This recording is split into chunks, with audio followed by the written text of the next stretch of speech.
Inilah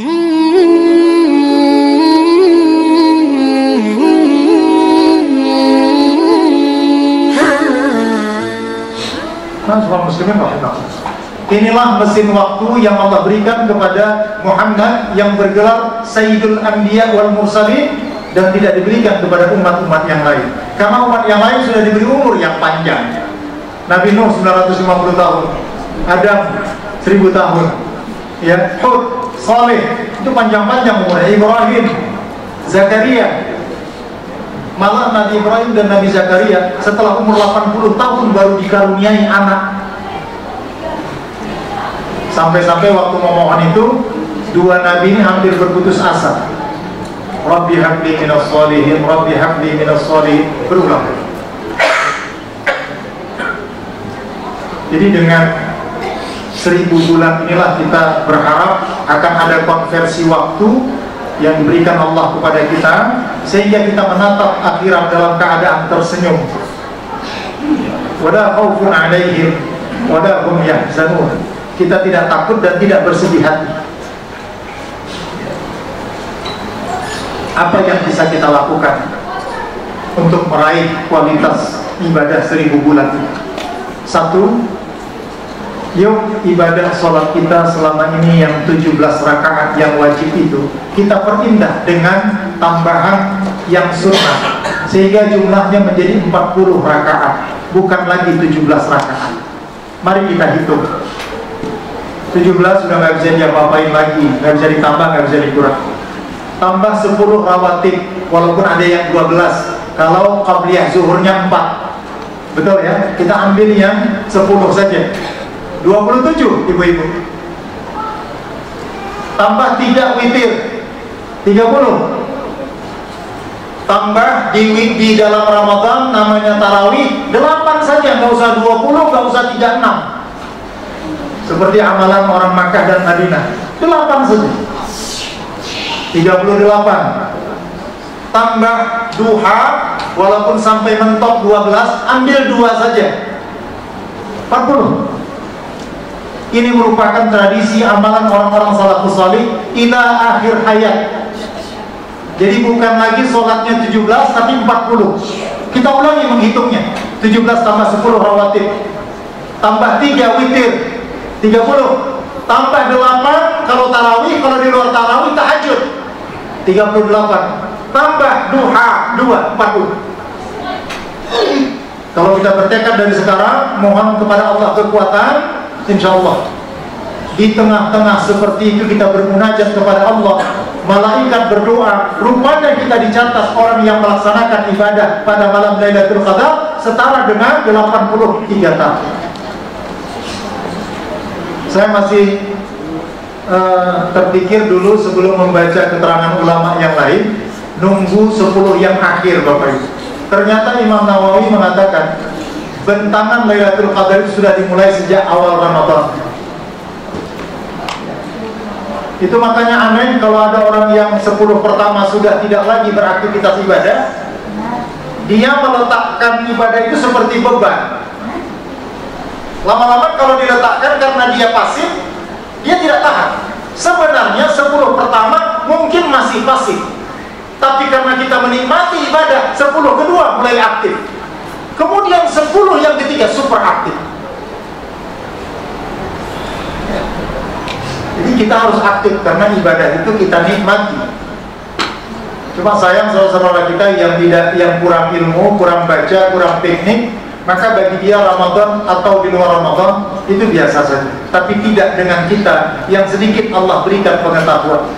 Seandainya umatku mengetahui keutamaan Ramadan ini, niscaya mereka berdoa kepada Allah supaya seluruh dan sepanjang tahun itu adalah Ramadan. Rasulullah menyatakan seperti itu.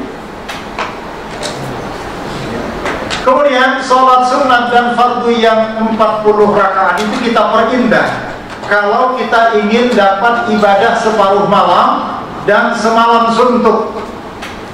Kita baca hadisnya.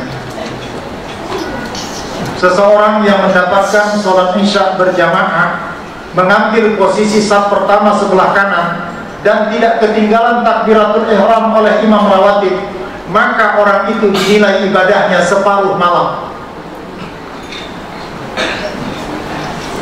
Siapa yang mendapatkan sholat subuh berjamaah, mengambil saf pertama, posisi terbaik sebelah kanan saf pertama, kemudian tidak ketinggalan takbiratul imam rawatib, ini kata kuncinya. Karena kalau tidak mengikuti imam rawatib, kita tidak akan bisa sholat di awal waktu dan tepat waktu, maka nilainya berbeda. Kalau bisa begitu imam rawatib selesai, bentuk lagi jamaah, bentuk lagi, itu berarti tidak ada nilai 27-nya. Maka orang yang mengikuti sholat subuh berjamaah itu setara dengan orang yang beribadah semalam suntuk.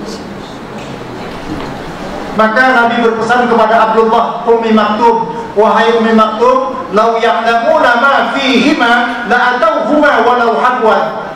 Seandainya kamu mengetahui keutamaan dua sholat itu, sholat isya dan sholat subuh berjamaah, maka niscaya kamu akan mendatanginya walaupun merangkak.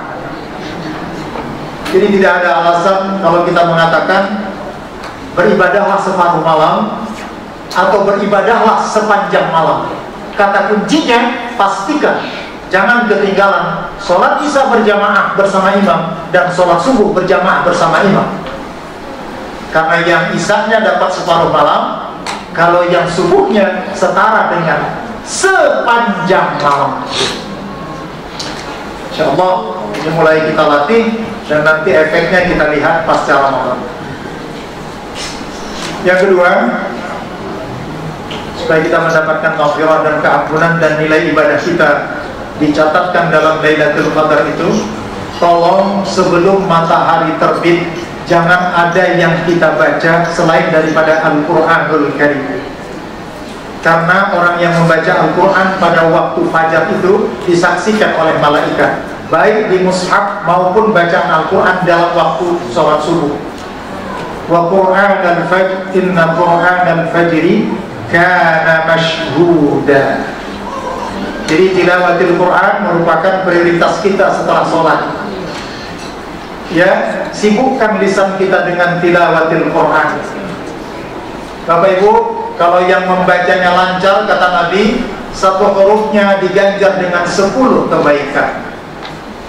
Tapi kalau yang terbata-bata malah ditingkatkan, setara satu huruf dengan 20 kebaikan. Innal ladzina kafaru sawa'un 'alaihim anzartahum am lam tunzirhum la yu'minun. Itu 10. Tapi itu 20.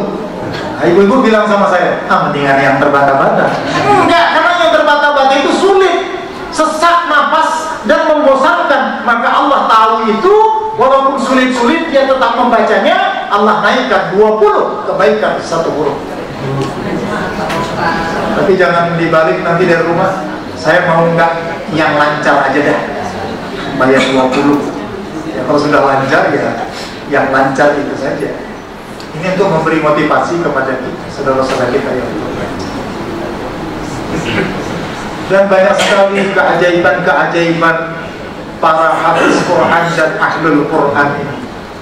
Satu di antaranya saya ceritakan ya Bapak Ibu, supaya menjadi ibrah. Salah seorang imam hafiz di Masjid Raya Bintarujaya satu kali terkena serangan stroke sehingga pembuluh darah di otaknya pecah. Harus dioperasi dan dioperasi di rumah sakit Omni di DSD. Setelah selesai operasi, dokter memperkirakan baru akan pulih, memakan waktu sedikitnya 4 bulan. Dan diperkirakan memori Al-Qurannya baru akan pulih setahun kemudian.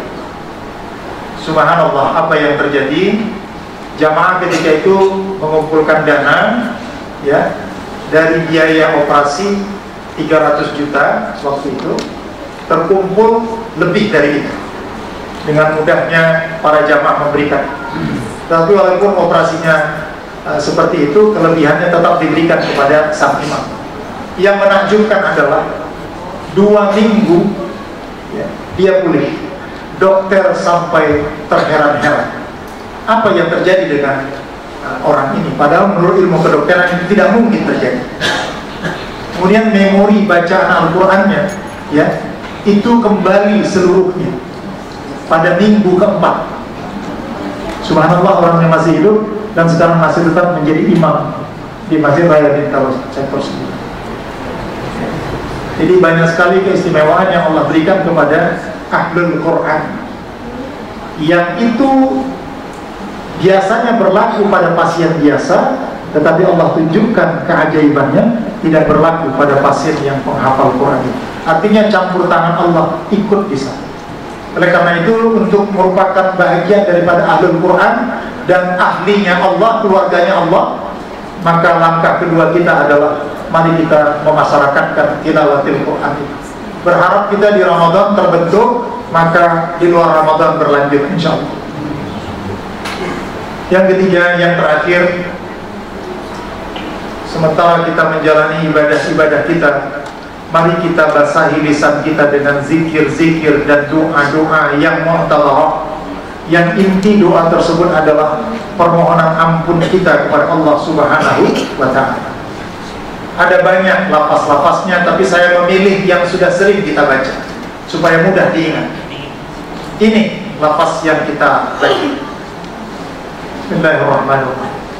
Asyhadu an la ilaha illallah, astaghfirullah, nas'aluka ridhaka wal jannah wa na'udzu bika min sakhatika wan nar.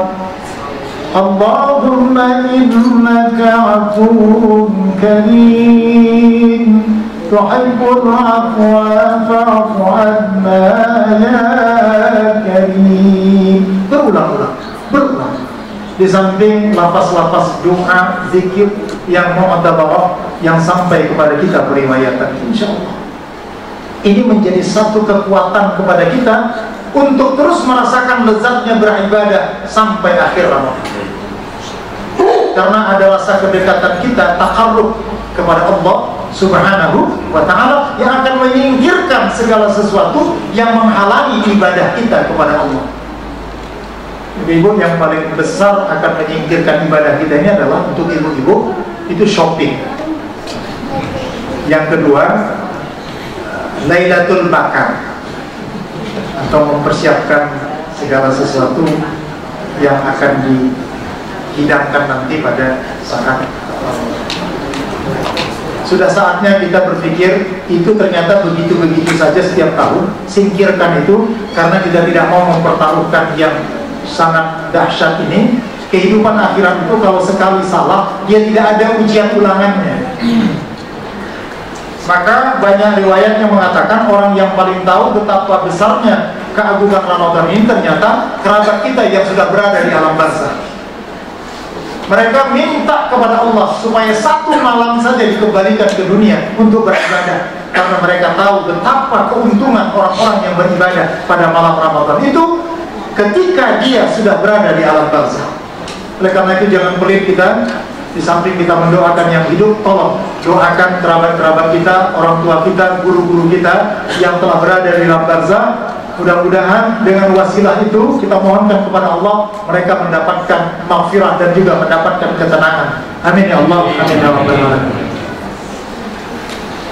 Mudah-mudahan dengan 3 amalan ini insyaallah kita sangat merindukan maghfirahnya Allah. Kita sangat mengharapkan malam Lailatul Qadar itu yang diakumulasi sampai 1000 bulan.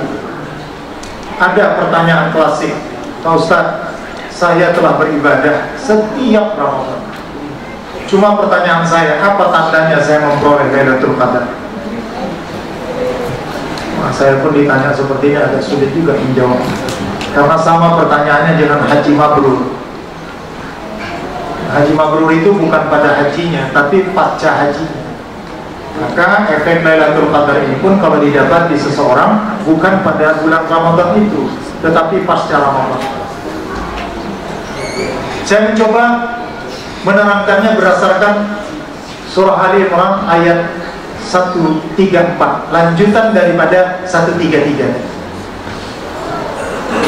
Alladzina yunfiquna fis-sarra wad-dharra wal-kadhimina al-ghaidha wal-'afina 'anil nas Wallahu yuhibbul muhsinin. Dalam ayat itu ada 4 poin saja untuk menjelaskan wa'iddat lil muttaqin pada ayat 133 dijelaskan 134. Pemaknaan kita, kalau seorang pribadi yang tadinya sebelum Ramadan dia orang yang paling berat untuk bersedekah dan berinfak, setelah digembleng selama Ramadan dia bermunajat, dia mohon kepada Allah, ternyata pasca Ramadan terlihat dia mampu berinfak baik dalam keadaan lapang maupun dalam keadaan sempit. Itu artinya dia telah diijabah oleh Allah Subhanahu wa ta'ala karena terjadi perubahan.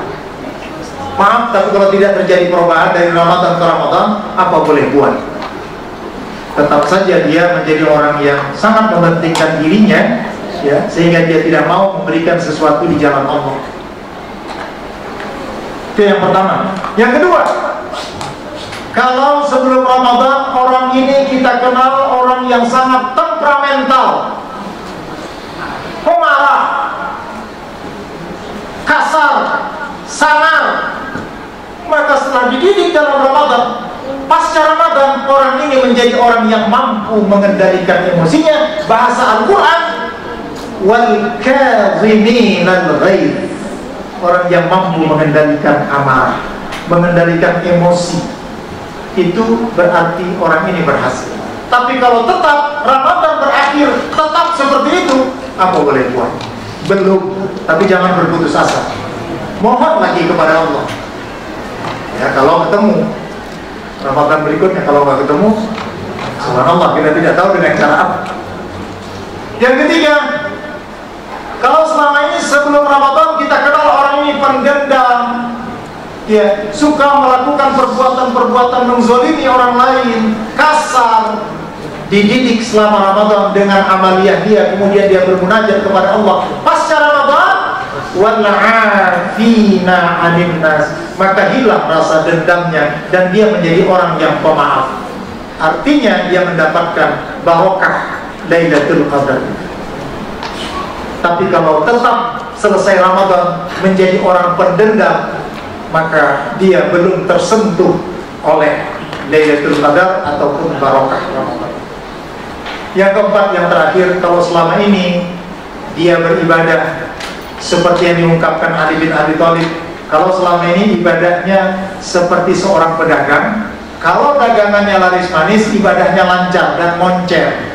Tapi begitu ibadah seret, dia bilang begini, dulu gua nggak sholat, dagang apa? Sekarang gua sholat malah seret. Akhirnya dia berhenti beribadah. Itu model ibadah orang yang seperti itu. Tapi orang yang mendapatkan suasana Lailatul Qadar itu, dia pilih ibadah orang yang ketiga, ibadah model para abid. Abid itu dia beribadah karena syukur kepada Allah dan semata-mata ikhlas mengharapkan keridhaan Allah.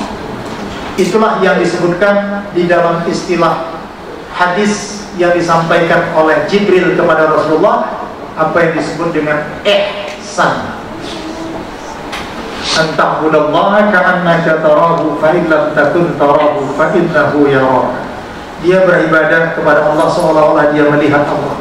Dan kalaupun dia tidak melihat Allah, dia yakin bahwa dirinya senantiasa dilihat oleh Allah Subhanahu wa ta'ala. Kalau sudah seperti ini pasca Ramadan, dia sudah masuk kategori orang-orang yang muhsin, maka dipuji oleh Allah. Wallahu yuhibbul muhsinin. Sesungguhnya Allah mencintai orang-orang yang muhsin.